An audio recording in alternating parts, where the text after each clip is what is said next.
আজিৰ এই পবিত্ৰ মঞ্চ যাৰ শৰণত উৎসৰ্গা কৰিছে প্ৰণৱজিৎ চলিহা চমুকৈ ৰুমুদাৰ লগত মোৰ বহুদিনীয়া ঘনিষ্ঠ সম্পৰ্ক আছিলে, সান্নিধ্য আছিলে।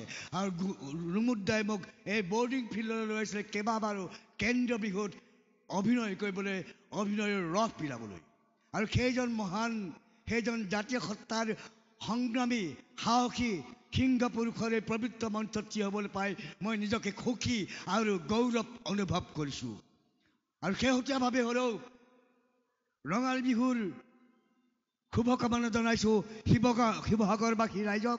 জয়তে জনাইছোঁ মোৰ হৃদয়ৰ নিভৃত কোণত লুকাই থকা একাজনী মৰম, একাজনী চেনেহ আৰু ভক্তি ভৰা সেৱা।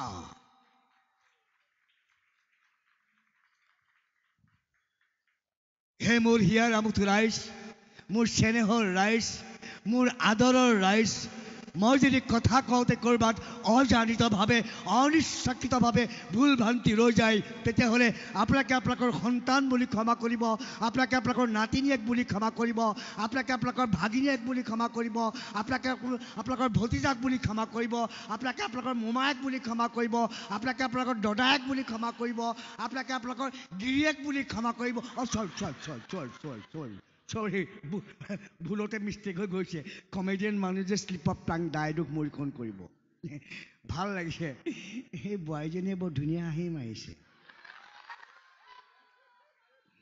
বোৱাৰীৰ ডালিমগতীয়া হাঁহিত এইটো বয়সতো মোৰ জিন্দগী চকবৰ কৰি পেলাইছে বাপেকে।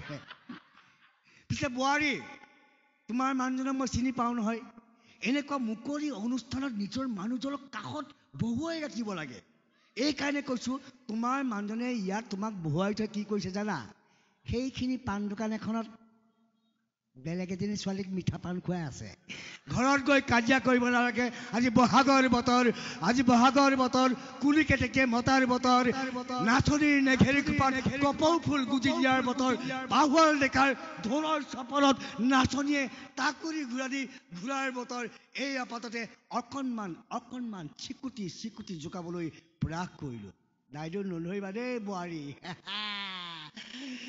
কিন্তু আমাৰ উদ্দেশ্য বেলেগ, আমাৰ লক্ষ্য বেলেগ। আজিৰ এই পবিত্ৰ মঞ্চত আপোনালোকৰ লগত ভাৱৰ আদান প্ৰদান কৰা, মতৰ আদান প্ৰদান লক্ষ্য, আমাৰ উদ্দেশ্য বেলেগ। শ্ৰদ্ধা ৰাইজ, আমি শদিয়াৰ পৰা ধুবুৰীলৈ আজি এমাহ ধৰি এজন মানুহক বিচাৰি ঘূৰি ফুৰিছোঁ। পাইছোঁ প্ৰায় 150ৰ ওপৰত আমি সেই ব্যক্তিজন পাইছোঁ। সেই ব্যক্তিজন কোন জানে? শদিয়াৰ পৰা ধুবুৰীলৈ বিভিন্ন বিহুতলীত বিচাৰি ফুৰিছোঁ সেই ব্যক্তিজনক। আৰু সেই ব্যক্তিজন ওলাইছে। সেই ব্যক্তিজনৰ নাম হৈছে নগেন। যিকেইজন ওলাইছে 150 নগেন চব ডুপ্লিকেট। আচল নগেনক বিচাৰি ঘূৰি ফুৰিছোঁ। এতিয়া এই পবিত্ৰ মঞ্চত মই আপোনালোকৰ মাজত আচল কোনোবা নগেন আছে নেকি? নগেন আছে নে কোনোবা? নগেন নবৰে এইফালে আহক। নগেন যদি আছে আহক। আৰু এই যিজন সঁচা নগেন হ'ব, সেই নগেনজনক 1 কোটি টকা পুৰস্কাৰ প্ৰদান কৰা হ'ব অহা 9 মে'ত। 1 কোটি টকা নগদ, 1 কোটি টকা পাব। আছে নেকি কোনোবা নগেন? যদি আছে ওলাই আহক। যদি তেওঁ ডুপ্লিকেটো হয়, তেওঁক 9 তাৰিখে ভাস্কৰ জ্যোতি চিনেমা গৃহত বিনামূলীয়াকৈ তেওঁক ছবিখন দৰ্শন কৰিবলৈ আমি টিকেট প্ৰদান কৰিম। আছে নেকি কোনোবা নগেন? নাই? সেয়া ক'ত পাব? কেতিয়া? 9 মে'ত সমগ্ৰ অসমত এখন হাস্যৰসিক, এখন হাঁহি উপভোগ কৰি পৰা এখন খুব ৰসাত্মক ছবি, ৰসাল আৰু জীপাল ছবি কেছটো নগেন আহি আছে অসমৰ চিত্ৰগৃহত অহা 9 মে'ত। আৰু এই 1 কোটি টকা প্ৰদান কৰিব NSD স্নাতক হিমাংশু প্ৰসাদ দাসে। এই 1 কোটি টকা প্ৰদান কৰিবলৈ বিচাৰি আছে। যদি আছে অহা 9 মে'ত আপোনালোক আহিব ভাস্কৰ জ্যোতি চিত্ৰগৃহত। মই আজি ভাস্কৰক কৈ আহিছোঁ, আজি চিনেমা হলৰ ভাস্কৰ মালিকক মই কৈ থৈ আহিছোঁ, যদি কোনোবা সঁচা নগেন আহে তোমাক মই দি দিম, তুমি পইচাটো দি দিবা। আৰু সঁচাকৈ দিব ভাস্কৰে। যদি কোনোবা নগেন আছে 9 তাৰিখে ভাস্কৰ জ্যোতি চিনেমা চাবলৈ হওক কেছটো নগেন আৰু কোনোবা যদি সঁচা নগেন হয় সেইদিনাই 1 কোটি টকা লৈ গুচি আহিব ঘৰলৈ লগত কিন্তু লৈ যাব আপোনাৰ ঘৰৰ কাষৰ মানুহবিলাকো চিনেমাখন চাবলৈ হয় ৰাইজ অসমৰ চিত্ৰগৃহত আহি আছে কেছটো নগেন এই ছবিখনত প্ৰায় 400 শিল্পীয়ে অভিনয় কৰিছে নাটক কৰা প্ৰায় 70% অভিনয় শিল্পীয়ে অসমৰ চুকে কাণে যিবিলাক নাটক কৰা ল'ৰা ছোৱালী আছিলে সকলোকে এই ছবিখনত অভিনয় কৰাৰ সুযোগ দিছে আৰু তাৰ মাজতে আমি প্ৰবীণবিলাকেও তেওঁলোকৰ লগত সহযোগ কৰি এই ছবিখনৰ মণিকাঞ্চনৰ সংযোগ ঘটাইছোঁ ছবিখনত অভিনয় কৰিছে অসমৰ জ্যেষ্ঠ অভিনেতা তপন দাস অভিনয় কৰিছে হিমাংশু প্ৰসাদ দাস অভিনয় কৰিছে প্ৰণামী বৰা অভিনয় কৰিছে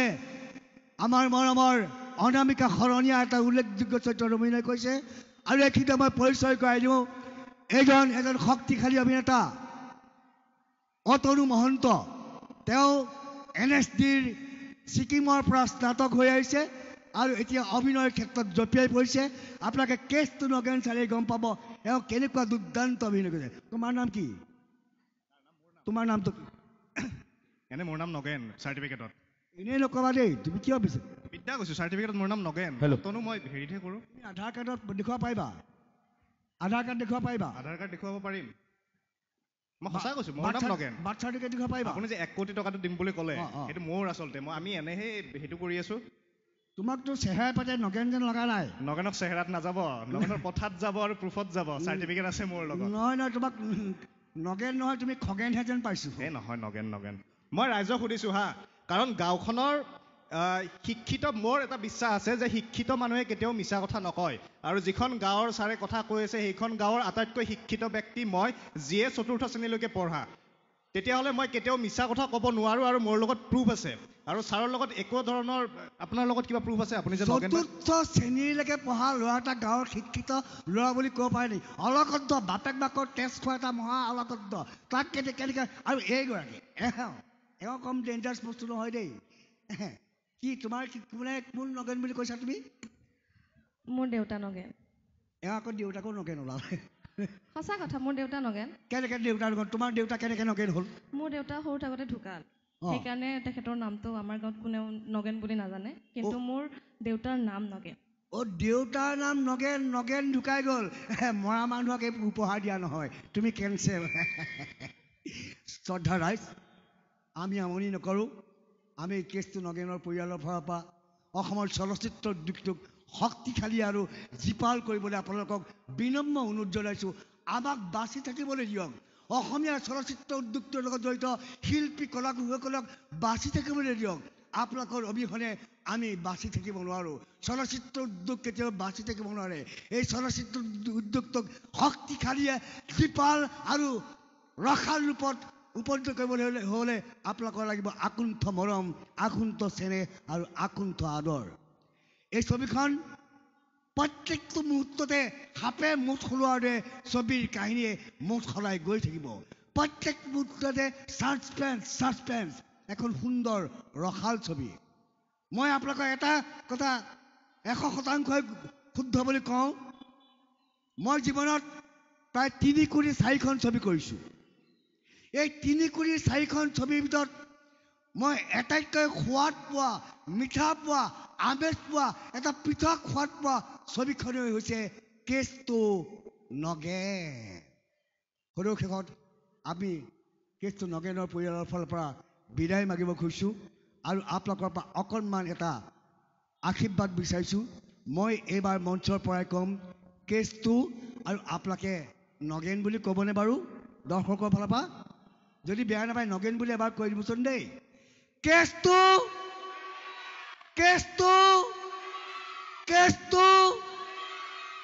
মই ক'ম অহা 9 মে'ত আপোনালোকে ক'ব কেছটো নগেন অহা 9 মে'ত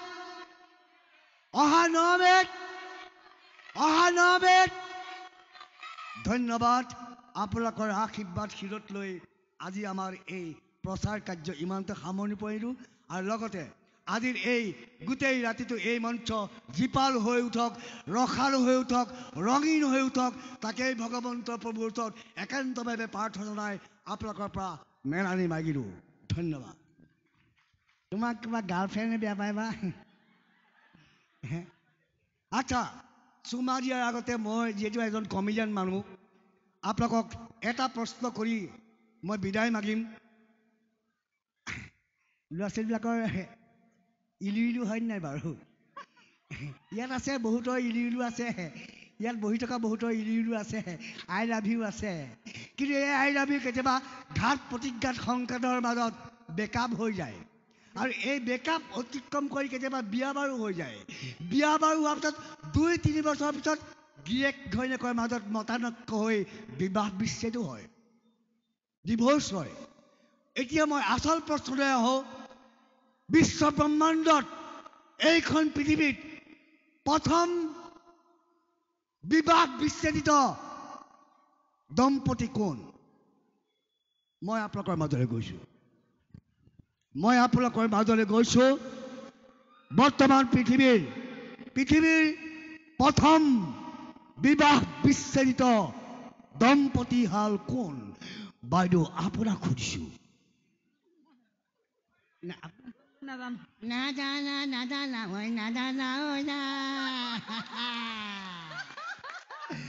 মই ধুনীয়া ধুনীয়া এই যিগৰাকী বোৱাৰীক এটাই কি কৰিব খুজিছোঁ, পৃথিৱীৰ প্ৰথম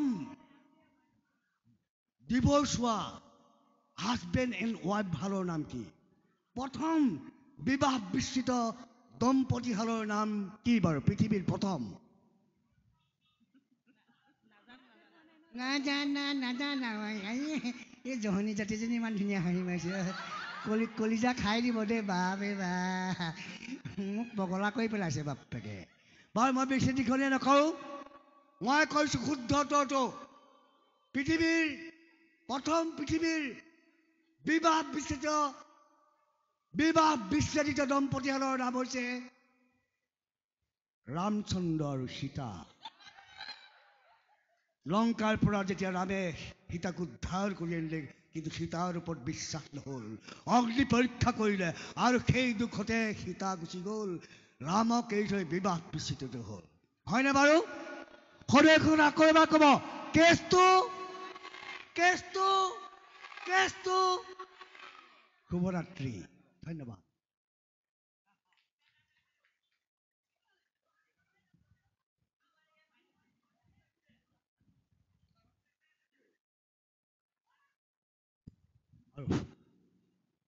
আৰু এটা কথা কওঁ দেই, বেয়া নাপাব শুভৰাত্ৰি কোৱাৰ আগতে। এই যে ল'ৰাজন মই ইয়াত এবাৰ VCD ছবি কৰিবলৈ আহিছিলোঁ বহু বছৰ আগত। সি মোৰ সন্তানৰ ৰোল কৰিছিলে, মোৰ ল'ৰাৰ কেৰেক্টাৰ কৰিছিলে ইমানটো বয়সত। তাৰ কাৰণে এটা জোৰদাৰ হাত চাপৰি। ঠিক আছে, শুভৰাত্ৰি।